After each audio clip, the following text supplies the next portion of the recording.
Guys ನಾನಿವಾಗ ಇರೋದೆ kernel ಬೇಯ್ಲಿ ಅಂತ ಒಬ್ಬ ಬ್ರಿಟಿಷ್ ಅಧಿಕಾರಿ ಇದ್ದಾನೆ. ಆ ಬ್ರಿಟಿಷ್ ಅಧಿಕಾರಿ ಸತ್ತಿದ್ದ ಜಾಗ ಅಂದರೆ ಇದು ಟಿಪ್ಪು ಸುಲ್ತಾನ್ ಅವ್ರು ಕಟ್ಸಿದ ಜೈಲು. ಇದು ಕಾವೇರಿ ನದಿ ಬ್ಯಾಕ್ ವಾಟರ್ಸ್ ಅಲ್ಲ, ಕಾವೇರಿ ನದಿ ಇದೆಯಲ್ಲ ಅದ್ರ ಪಕ್ಕದಲ್ಲಿದೆ. ಸೊ ಇದನ್ನು ನೀರು ಅಲ್ಲಿರೋ ಜೈಲು ಅಂತಲೂ ಹೇಳ್ತಾರೆ. ಸೊ ಇದು ಕರ್ನಲ್ ಬೇಯ್ಲಿ ಅವ್ರು ಸತ್ತಿದ್ದ ಜೈಲು. ಇದು ಆ್ಯಕ್ಚುಲಿ ನಾವು ಇವಾಗ ರಂಗನಾಥ ಸ್ವಾಮಿ ದೇವಸ್ಥಾನ ನೋಡಿದ್ವಲ್ಲ, ಆ ದೇವಸ್ಥಾನದ ಉತ್ತರ ಭಾಗದಲ್ಲಿದೆ. ಸೊ ಇದು 30 ಅಡಿ ಉದ್ದ ಮತ್ತು 20.5 ಅಡಿ ಅಗಲ ಇದೆ. ಸೊ ಬನ್ನಿ ಗೈಸ್ ಇದ್ರ ಒಳಗಡೆ ಹೋಗಿ ನೋಡೋಣ. ಗೈಸ್ ಇದು ಆ್ಯಕ್ಚುಲಿ ಕೆಳಗಡೆ ಇರೋದು. ಸೊ ಇಲ್ಲಿಂದ ಸ್ಟೇರ್ಸ್ ಮಾಡಿದ್ದಾರೆ, ಸ್ಟೇರ್ಸಿಂದ ಹೋಗಬೇಕು. ಸೊ ಗೈಸ್ ನಾನಿರೋದು ಇವಾಗ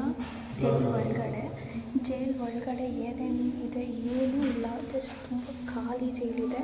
ಸೊ ನೋಡ್ಬೋದು ನೀವು, ಈ ರೀತಿ ರಂಧ್ರ ಇದೆ. ಇಲ್ಲಿ ಸರಪಳಿಗಳು ಹಾಕಿ ಕಟ್ ಹಾಕ್ತಿದ್ರಂತೆ.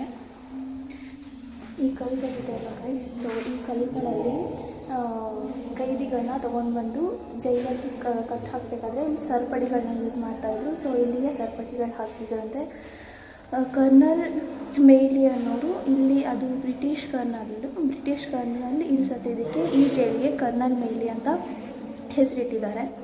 ಗೈಸ್ ನಾನು ಹೇಳಿದಂಗೆ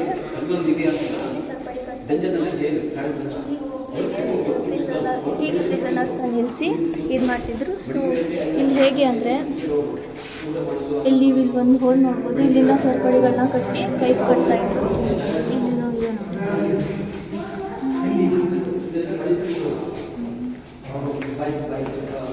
ಸೊ ಗೈಸ್ ಇನ್ನೊಂದು ಇತಿಹಾಸ ಏನು ಅಂದರೆ, ಆಂಗ್ಲೋ ಮೈಸೂರು ವಾರ್ ಆಗುವಾಗ ಸೊ ಇಲ್ಲೊಂದು ಇದು ಕಾಣಿಸ್ತಿದೆಯಲ್ಲ ಗೈಸ್, ಇದರಲ್ಲಿ ತೋಪ್ ಬೀಳುತ್ತಲ್ಲ, ಬಾಂಬ್ ಬಿದ್ದು ಇದು ನಾಶ ಆಗಿರೋದು.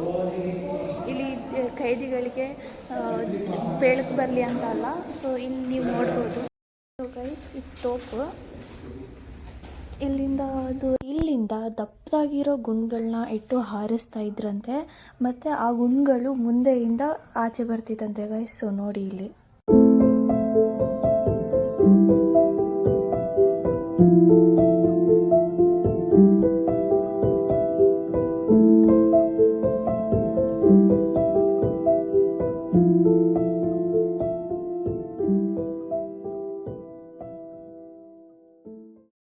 ಗೈಸ್ ಮೇಲ್ಗಡೆ ವ್ಯೂ ನೋಡ್ಬೋದು. ಎಲ್ಲ ಕೋಟೆ ರೀತಿಯೇ ಕಟ್ಟಿದ್ದಾರೆ. ಪ್ರಿಸನರ್ಸ್ಗೆ ಎಲ್ಲೂ ಹೋಗೋಕ್ಕೆ ಜಾಗ ಇರಬಾರ್ದು ಆ ರೀತಿ. ಸೊ ಗೈಸ್ ನಾನು ಹೇಳ್ದಾಗೆ ಈ ಜೈಲನ್ನ ಕಾವೇರಿ ನದಿ ದಡದಲ್ಲಿ ಕಟ್ಟಿದ್ದಾರೆ ಅಂತ. ಸೊ ಇಲ್ಲಿ ನೋಡ್ಬೋದು ನೀವು ಹಿಂದೆ ನದಿ ಗೈಸ್. ಅದು ಜೈಲು, ಇದು ಎಕ್ಸಿಟ್ ಗೈಸ್.